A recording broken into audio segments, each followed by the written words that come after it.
especially in this particular occasion.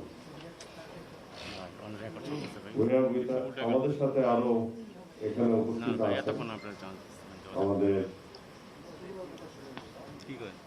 Nurse বৃন্দরা উপস্থিত আছেন, আমাদের মিডওয়াইফরা উপস্থিত আছেন, উপস্থিত অন্যান্য সুধীবৃন্দরা আছেন, উপস্থিত প্রিয় সাংবাদিক ভাইরা আছেন, সকলকে আন্তরিক শুভেচ্ছা। আসসালামু আলাইকুম। আমি খুবই আনন্দিত, গর্বিত যে আজকের এই ধরনের একটি সুন্দর আয়োজনে উপস্থিত থাকতে পেরেছি। আমি বলতে চাই যে এটা আপনারা জানেন, মার্চ মাস আমাদের জন্য খুবই একটি গুরুত্বপূর্ণ মাস। অনেক গুরুত্বপূর্ণ ঘটনা, ইতিহাস এই মার্চ মাসের সাথে জড়িত। এই মার্চ মাসে আমরা 7ই মার্চ জাতির জনক বঙ্গবন্ধু শেখ মুজিবুর রহমানের ডাক শুনেছি, স্বাধীনতার কিভাবে যুদ্ধ হবে, কিভাবে দেশ স্বাধীন করব, আমাদের কি প্রয়োজন, সকল দিক নির্দেশনা এই 7ই মার্চে উনি দিয়েছেন। এবং গতকালই জাতির জনক বঙ্গবন্ধুর 101তম জন্মবার্ষিকী আমরা উদযাপন করেছি একটি বর্ণাঢ্য অনুষ্ঠানের মাধ্যমে, যেখানে মাননীয় প্রধানমন্ত্রী শেখ হাসিনা, মালদ্বীপের রাষ্ট্রপ্রধান, আমাদের রাষ্ট্রপ্রধান উপস্থিত ছিলেন। এই মার্চ মাসে 26শে মার্চে আমাদের স্বাধীনতার ঘোষণা জাতির জনক দেয়।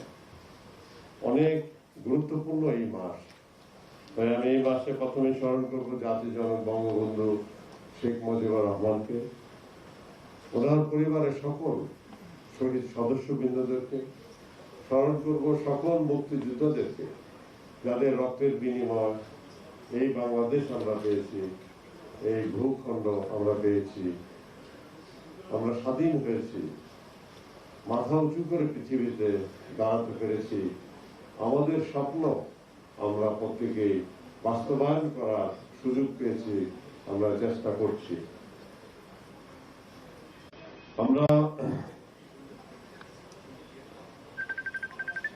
আরো স্মরণ করব আমাদের এই কোভিড যুদ্ধে যে সমস্ত আমাদের প্রিয় ডাক্তাররা, নার্স বৃন্দরা, অন্যান্য যারা স্বাস্থ্য সেবায় জড়িত ছিলেন এবং অন্যান্য বাহিনীর, অন্যান্য সংস্থার যারা জীবন দিয়েছে, মৃত্যুবরণ করেছে কোভিড আক্রান্ত হয়ে, তাদের সকলের আত্মার মাগফিরাত আমরা কামনা করি। আমাদের নিজেদের অনেক আপন লোক আমরা হারিয়েছি, তাদের আত্মার মাগফিরাত কামনা করি। ইভেন গণমাধ্যমের অনেক ব্যক্তিরা জীবন দিয়েছে, তাদের আত্মার মাগফিরাত কামনা করি। আমরা জানি এই বাংলাদেশ, যেটা আগে ইস্ট পাকিস্তান ছিল, পাকিস্তানি বাহিনীরা, পাকিস্তানি সেই গোষ্ঠী বাঙালি জাতিকে একটি কলোনি বানিয়ে রেখেছিল, এবং যেখানে আমাদের কোনো সামাজিক, রাজনৈতিক, অর্থনৈতিক কোনো অধিকার ছিল না। মাত্র 10% লোক, আজকে আমাদের যারা এখানে সচিব মহোদয়রা বসে আছেন, সারা 25 বছরে 1-2 সচিব হয়েছে কিনা সন্দেহ। মাত্র 10% লোক চাকরিতে ছিল, আর 90% লোক পাকিস্তানিরা ছিল সিভিল সার্ভিসে। আর্মিতে 15%-এর বেশি ছিল না, আর 85% পাকিস্তানিরা ছিল। অথচ বাঙালিরা মেজরিটি ছিল। অর্থনৈতিক ভাবে বাংলাদেশ থেকেই সম্পদ আহরণ হতো এবং সেটা ব্যয় হতো পাকিস্তানের উন্নয়নের জন্য। এই সমস্ত বৈষম্যর বিরুদ্ধে যিনি ডাক দিয়েছিলেন, সেই হলো জাতির জনক বঙ্গবন্ধু শেখ মুজিবুর রহমান। 1000 বছরের শ্রেষ্ঠ বাঙালি, যিনি বাঙালি জাতিকে প্রথম মুক্তির স্বাদ দিয়েছেন। এর আগে বাঙালি জাতি কখনোই স্বাধীন ছিল না। বঙ্গবন্ধুই প্রথম বাঙালিদেরকে স্বাধীন করলো এবং স্বপ্ন দেখাতে শিখালো, কিন্তু বেশি দিন কাজ করতে পারেনি। আপনারা জানেন, মাত্র 3 বছর কাজ করে এই দেশ যুদ্ধ বিধ্বস্ত দেশকে একটি পর্যায়ে নিয়ে এসেছিল। যারা স্বাধীনতার বিরোধী চক্র, যারা আমাদের মা বোনদের ইজ্জত নিয়েছে, আমাদের দেশের মানুষকে হত্যা করেছে, তারাই বঙ্গবন্ধুকে সপরিবারে হত্যা করে। এবং সেই থেকেই দেশের উন্নয়ন কিছু কালের জন্য আমরা দেখেছি সীমিত হয়ে যায়। জাতির জনকের কন্যা শেখ হাসিনা হাল ধরেন। বঙ্গবন্ধুর যে সমস্ত স্বপ্ন ছিল, সকল বিষয়ে সেই স্বপ্নগুলো বাস্তবায়ন করার জন্য উনি দিনরাত পরিশ্রম শুরু করেন। এমন কোনো দিক ছিল না যে বঙ্গবন্ধু উন্নয়নের হাত যেখানে ছোঁয়া লাগায়নি। আমাদের সবুজ বিপ্লব শুরু করেছিল বঙ্গবন্ধু, খাদ্যের নিরাপত্তার জন্য। আমাদের ভূগোল অর্থনীতিকে চালু করার চেষ্টা উনি করেছেন, সকল শিল্পকে উনি চালু করে দিয়ে। সেভাবেই স্বাস্থ্য খাতে অনেক অবদান রয়েছে। স্বাস্থ্য খাতে আজকে নার্সদেরকে পুরস্কৃত করা হলো। নার্সদেরকে সম্মানের কথা জাতির জনকই বলে গেছেন। সেই সুবাদেই জাতির জনকের কন্যা শেখ হাসিনাই প্রথম ব্যক্তি যিনি নার্সদেরকে 2য় গ্রেডের কর্মচারী হিসাবে উনি সম্মান দেন। এখন শুধু 2য় গ্রেডই নয়, ওনার 1ম গ্রেডেও অনেক নার্সরা চলে আসছে। তাদের শিক্ষার ব্যবস্থা, নার্সিং ইনস্টিটিউট বলে কিছু ছিল না, এখন কয়েকশো ইনস্টিটিউট হয়ে গেছে সরকারি বেসরকারি ভাবে। উচ্চতর শিক্ষার ব্যবস্থা এই মাননীয় প্রধানমন্ত্রী শেখ হাসিনা নার্সদের জন্য করেছে। এবং চাকরি, আমরা যখন সরকারে প্রথমবার যখন আসি, আমরা যখন কাজ করার সুযোগ পাই, তখন নার্স ছিল আমাদের 20,000 মাত্র, সরকারিভাবে 20,000 রেজিস্টার্ড নার্স ছিল। গত এই 5-7 বছরে সেইটাকে আমরা উন্নীত করে 40,000-এরও বেশি এখন সরকারিভাবে নার্স পদায়ন হয়েছে। অর্থাৎ 20,000 নার্স বৃদ্ধি পেয়েছে এই স্বাস্থ্য খাতে। এই যে মিডওয়াইফ তো বাংলাদেশে ছিলই না। মাননীয় প্রধানমন্ত্রী প্রথম এই মিডওয়াইফে শুরু করে এবং তাদেরকে নিয়োগের ব্যবস্থা করে। আজকে নার্সিং সেক্টর এগিয়ে যাচ্ছে এবং স্বাস্থ্য বিভাগের মূল কাজটি নার্সরাই করে থাকেন। এখানে স্বাস্থ্য বিভাগে অনেক কিছু প্রয়োজন হয়।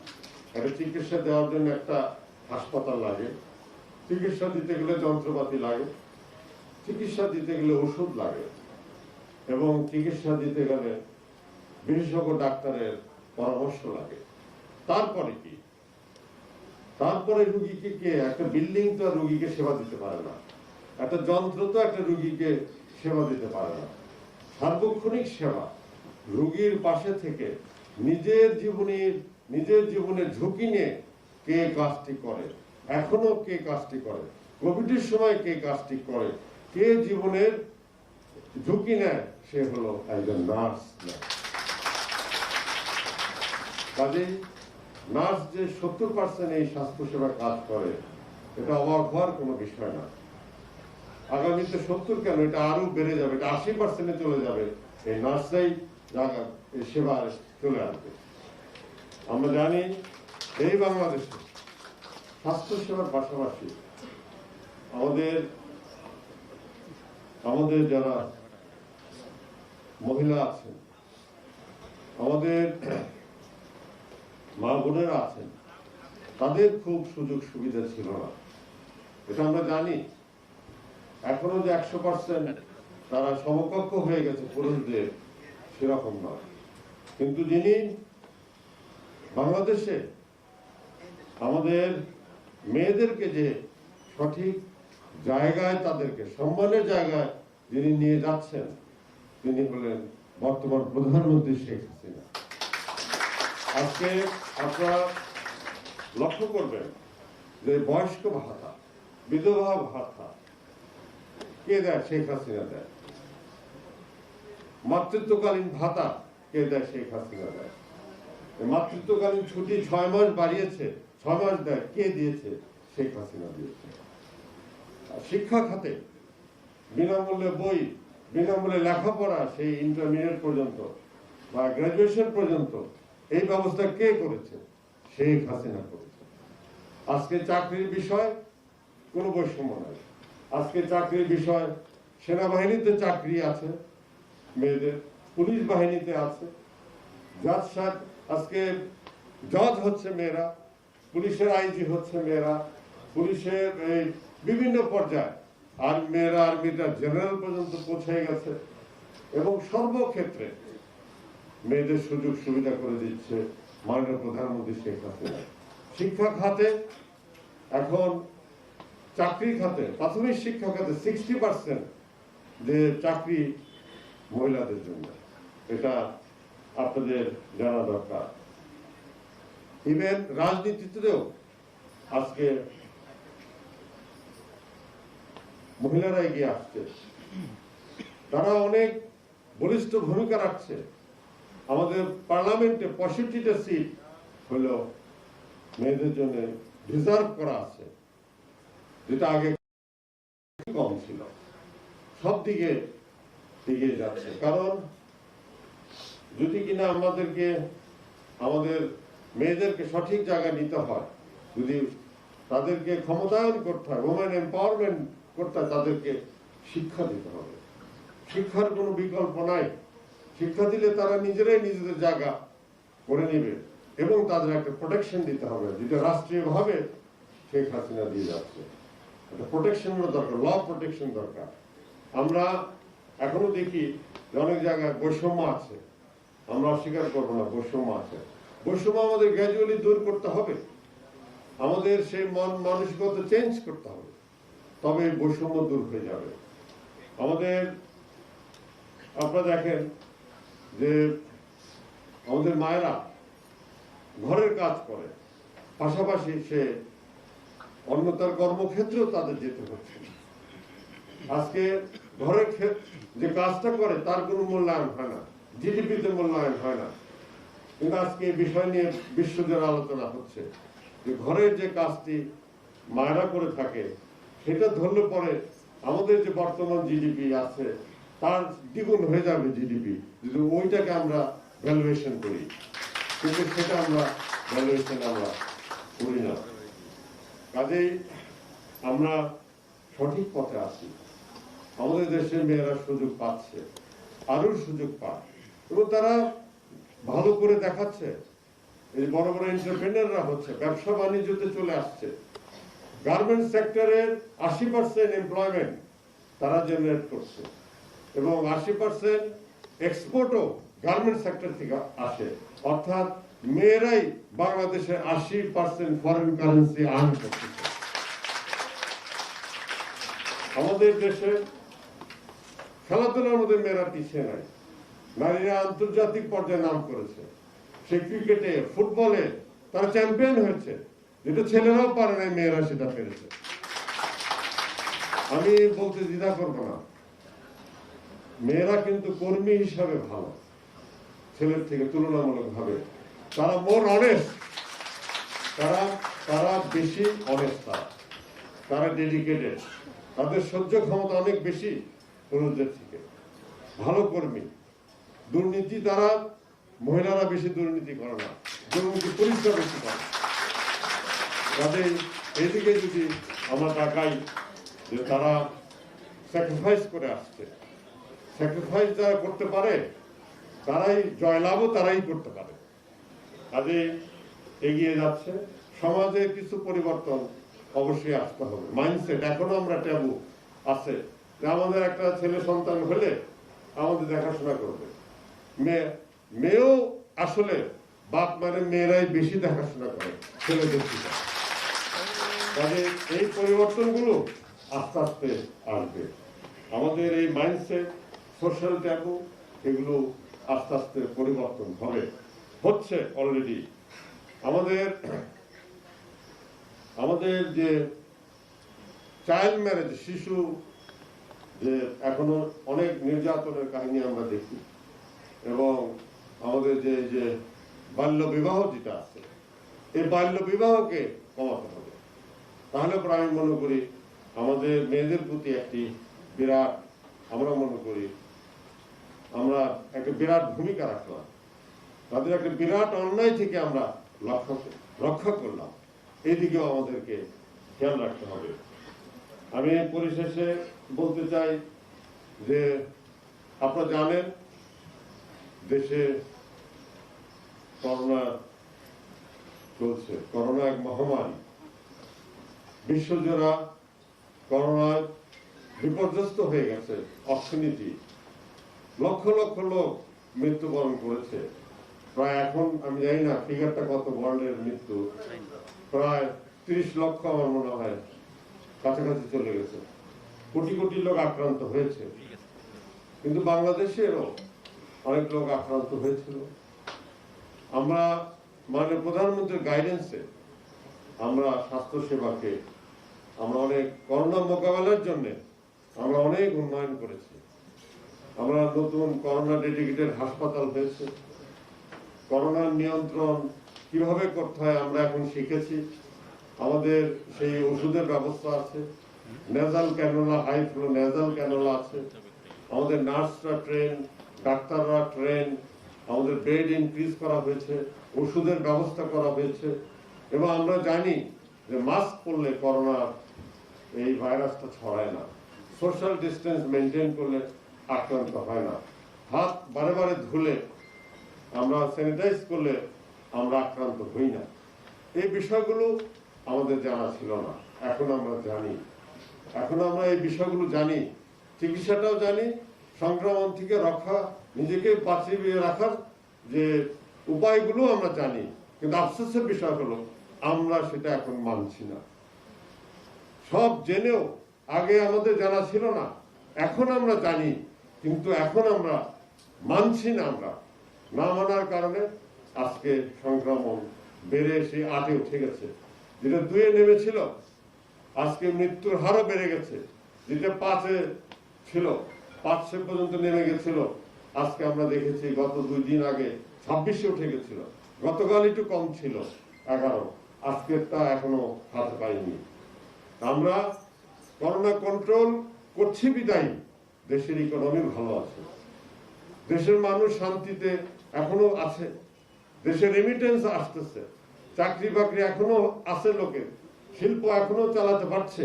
কিন্তু করোনা যদি কন্ট্রোলে না থাকে তাহলে পরে কিন্তু আমাদের অবস্থা ভালো থাকবে না, অর্থনীতির অবস্থা ভালো থাকবে না, সামাজিক অবস্থা ভালো থাকবে না।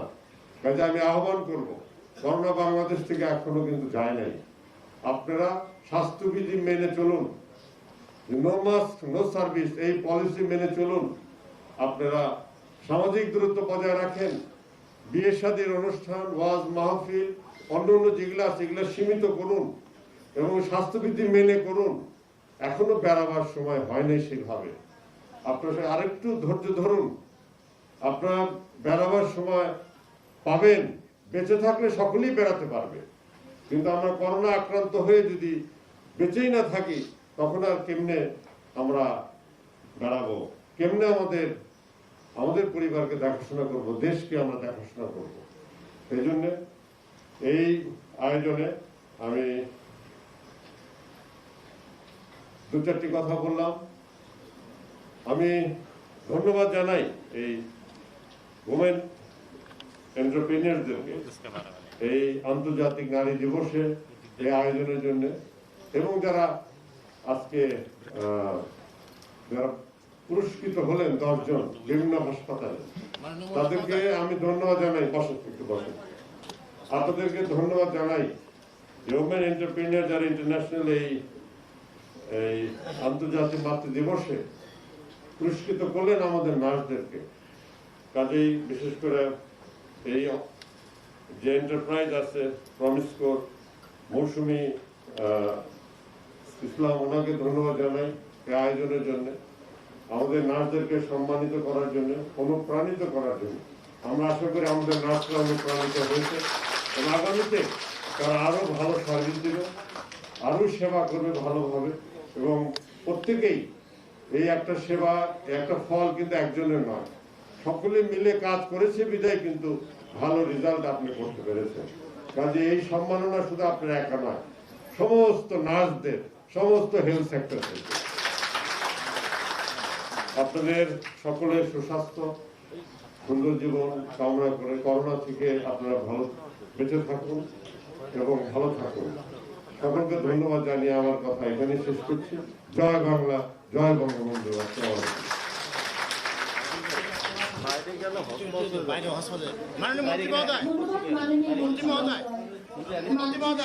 লকডাউনের ব্যাপারে একটা সুপারিশ করা হয়েছে, এটা কি কোনো চিন্তা ভাবনা আপনারা করছেন?